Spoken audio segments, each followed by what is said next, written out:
Aashiqui three নিয়ে অনেক অনেক প্রশংসা হচ্ছে, গানগুলো মানে গান যেটা বেরিয়েছে সেটা নিয়ে প্রচুর পরিমাণে কথা হচ্ছে, এবং এটাও ঠিক যে এটা একটা হিউজ হাইপ ক্রিয়েট করবে, এটা জানাই ছিল।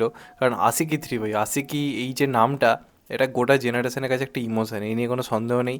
যারা নাইনটিজের তাদের কাছে আশিকি ওয়ান, যারা আমরা মোটামুটি 2013-14 এরাটা কাটিয়ে উঠেছি তাদের কাছে আশিকি টু, আর নতুন জেনারেশনের কাছেও কোথাও কি একটা ভালোবাসার সিম্বলের মতো সিনেমা আসছে, এটার নাম হচ্ছে আশিকি থ্রি। যদি নাম এটা হয় প্রপারলি, নাম এটা না হোক, যাই হোক না কেন, এটা আলটিমেটলি আশিকি থ্রি, এটা লোকে বুঝেই গেছে, এই নিয়ে কোনো সন্দেহ নেই। এরই মধ্যে যে প্রথম গানটা, সেটা অলরেডি অনেকের ফোনের অলরেডি রিংটোন হয়ে গেছে, অলরেডি বিভিন্ন জায়গাতে অ্যাভেলেবেল, এবং সবথেকে বড় কথা অল টাইম এই মুহূর্তেরই কয়েকদিন হলো মানে পুরোপুরি ট্রেন্ডিংয়ে রয়েছে, মারাত্মকভাবে ট্রেন্ডিংয়ে রয়েছে, মারাত্মকভাবে ভিউজ আসছে শুধুমাত্র একটা অ্যানাউন্সমেন্টে, উইদাউট এনি টাইটেল। শুধুমাত্র ইমোশন থেকে লোকে এটাকে সাপোর্ট করছে যে চলো ভাই আশিকি নামটা এটার সঙ্গে যুক্ত রয়েছে, সেই কারণে। এমন ক্রেজ রিসেন্ট টাইমে কিন্তু দেখা যায়নি কোনো প্রেমের সিনেমার জন্য। সালাম তেরি কাসম রিলিজ হয়েছে, আমি সেটার কথা বলছি না, রিসেন্ট টাইমের সিনেমার কথা বলছি, যেটাকে নিয়ে এরকম হাইপ সম্ভবত ক্রিয়েট হয়নি। এবার এত মানে পজিটিভনেসের মধ্যে কিছু জিনিস খুব নেগেটিভ ঘটছে, এবং কিছু অডিয়েন্স তারা হঠাৎ করে দেখতে পাচ্ছি সোশ্যাল মিডিয়াতে পোস্ট করছে, এছাড়া কমেন্ট বক্সও ভরিয়ে দিচ্ছে এটা বলে যে আশিকি টুয়ে যে জুটিটা ছিল আদিত্য রায় কাপুর এবং শ্রদ্ধা কাপুর, সেটা প্রত্যেকটা মানুষের মনে গেঁথে রয়েছে, মানে ওয়ান অফ দ্য ফাইনেস্ট জুটি, এই নিয়ে কোনো সন্দেহ নেই। তো এই যে আজকে যখন আশিকি থ্রি হলো, ওই জুটিটা অত বড় হিট দেওয়ার পরও, নতুন মুখ ছিল তা সত্ত্বেও সিনেমা অত বড় হিট, প্লাস এই সময় দাঁড়িয়ে শ্রদ্ধা কাপুরের টাইম খুব ভালো যাচ্ছে, আদিত্য রায় কাপুরের একটা কামব্যাক দরকার, এবং আদিত্য রায় কাপুরের তখন একটা হিউজ ফ্যান ফলোয়িং তৈরি হয়েছিল, হিউজভাবে। এবার এটাও একটা ব্যাপার, যারা আশিকি করে না তাদের জীবনে একটা অভিশাপ নেমে আসে, আশিকি করার পরে কোনো সিনেমা চলে না। তবে সেটা তাদের ক্ষেত্রে হয় যাদের প্রথম সিনেমা, প্রথম বা সেকেন্ড এরকম হবে। রাহুল রয়ের সম্ভবত প্রথম সিনেমা ছিল আশিকি, তারপর সে সেরকম বড় হিট দিতে পারেনি।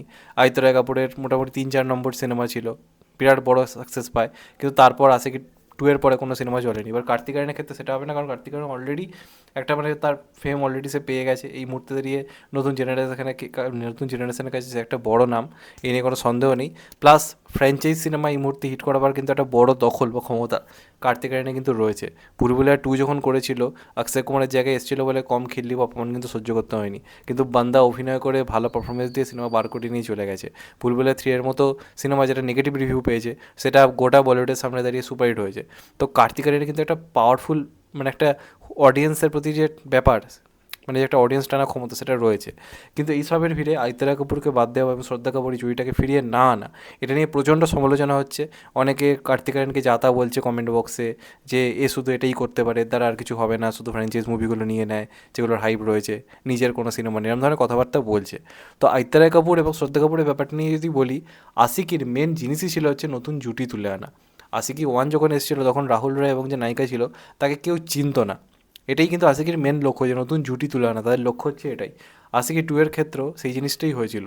আদিত্য রায় কাপুর শ্রদ্ধা কাপুর তখন সিনেমা কিন্তু করছিল, কিন্তু কেউ চিনতে পারছিল না, সেই সময় দাঁড়িয়ে তাদেরকে নেওয়া হয় এবং নতুন জুটি উঠে আসে, এবং আশিকির বরাবরই লক্ষ্য এটাই ছিল। তো সেই হিসেবে এটা কিন্তু একটা ফ্রেশ জুটি তারা তুলে আনার লক্ষ্য নিয়েই করে। তো এই ক্ষেত্রে ভুলভুলাইয়ার সঙ্গে যদি আপনি এটা তুলনা করেন, যে ওখানে অক্ষয় বাদ যাওয়াতে তুমি তো সমালোচনা করেছিলে, আজকে এটার কেন সমালোচনা করছো না, ওটা একটা আইকনিক ক্যারেক্টার হয়ে দাঁড়িয়েছিল আদিত্য ক্যারেক্টারটা। তাই যখন ভুলভুলাইয়া টু হচ্ছে, লোকের মাথায় অক্ষয় কুমার গেঁথেছিল। আশিকের ক্ষেত্রে কিন্তু ব্যাপারটা তা নয়, আশিকের ক্ষেত্রে ব্যাপারটা তা নয় কেন, আলাদা আলাদা প্রেমের গল্প হয়, সেখানে নতুন জুটি তুলে আনা আশিকের লক্ষ্য, সেই হিসেবে দেখতে গেলে। হ্যাঁ, এটা ঠিক, আদিত্য রায় কাপুর হয়তো নতুন যে যাই করুক, হয়তো আদিত্য রায় কাপুরকে হয়তো ছাপিয়ে যেতে পারবে না, আদিত্য রায় কাপুর অন্য লেভেলের পারফরমেন্স করেছিল, প্রত্যেকটা ছেলের ভেতরের ইমোশন দিয়ে কাজ করেছিল, যেটা আমরা কেউ ভুলতে পারবো না।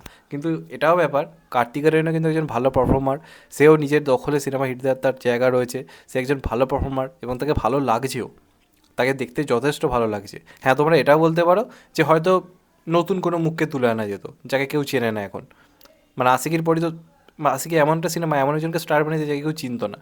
তো তেমনভাবে আশিকি থ্রিতে হয়তো নতুন কোনো ছেলে মেয়েকে আনা যেত, কারণ শ্রীলীলাও একটা ওয়েল নন ফেস এখন, আর কার্তিক আরিয়ানও ওয়েল নন ফেস, সেখান থেকে এমন দুজনকে আনা যেত যাদেরকে লোকে চেনে না, সেটাকে আমি পজিটিভলি নিচ্ছি। কিন্তু অনুরাগ বসুন এমন একজন পরিচালক, তাকেই নেবে যাকে সেই চরিত্রে মানায়। আমার এখনও মনে আছে বরফি যখন ইলিয়ানা ডিক্রুজ প্রথমে করতে রাজি ছিল না, প্রথমে ইলিয়ানা ডিক্রুজ সিনেমাটা করতে রাজি ছিল না, তখন অনুরাগ বসু বলে দিয়েছিল, এমনকি অপর দিকে রণবীর কাপুর এবং প্রিয়াঙ্কা রাজি হয়ে গেছিলো, তাও অনুরাগ বসু বলেছিল যদি ইলিয়ানা না করে, বাকি দুজন রাজি হলো, আমি সিনেমা করবোই না। মানে ইলিয়ানা রাজি না হলে অনুরাগ বসু করতোই না কাজটা। সে চরিত্রের মধ্যে এমনভাবে এঁকে নেয় যে পার্ট করবে তাকে, অন্য কাউকে ভাবতে পারে না। তো সেই হিসেবে সে যখন কার্তিক আরিয়ানকে ভেবেছে, এবং তোমরা অনুরাগ বসুর কাজ আজ অবধি দেখে নাও, যাকে যে চরিত্রে নিয়েছে প্রপারলি মানিয়েছে, কাইটসটা বাদে, কাইটসটা সেইভাবে জমেনি জিনিসটা, কিন্তু সেটা বাদ দিয়ে তুমি যদি দেখো সে যে চরিত্রে যাকে নেয়, তুমি দেখো অভিষেক বচ্চনকে দিয়ে কি পারফরমেন্স করেছে ওই সিনেমাটা, নামটা ভুলে যাচ্ছি, লুডোতে কি আনবিলিভেবল পারফরমেন্স পঙ্কজ ত্রিপাঠীকে দিয়ে। তো কার্তিক আরিয়ানও তো একজন ভালো পারফর্মার, সেই মুহূর্তে দিয়ে নতুন জেনারেশনের কাছে একটা বলাতে পারে, ছেলেমেয়েদের কাছে একটা ক্রাশ, সবার কাছে একটা ওয়েল নন ফেস। তো সেই যদি এখন আশিকির দায়িত্বটা নেয়, সেটাকে যদি এগিয়ে নিয়ে যাওয়ার চেষ্টা করে, আই থিঙ্ক খুব একটা খারাপ কিছু কিন্তু হবে না, তাকে ভালো লাগছে। কার্তিক শ্রীলীলা জুটিকে আমার তো এখনও পর্যন্ত বেশ ভালো লেগেছে, আমার তো খুবই ভালো লেগেছে। তো আশা কিন্তু রাখাই যায়, এখন থেকে সমালোচনা করে নেগেটিভিটি করে কোনো আলটিমেটলি লাভ নেই।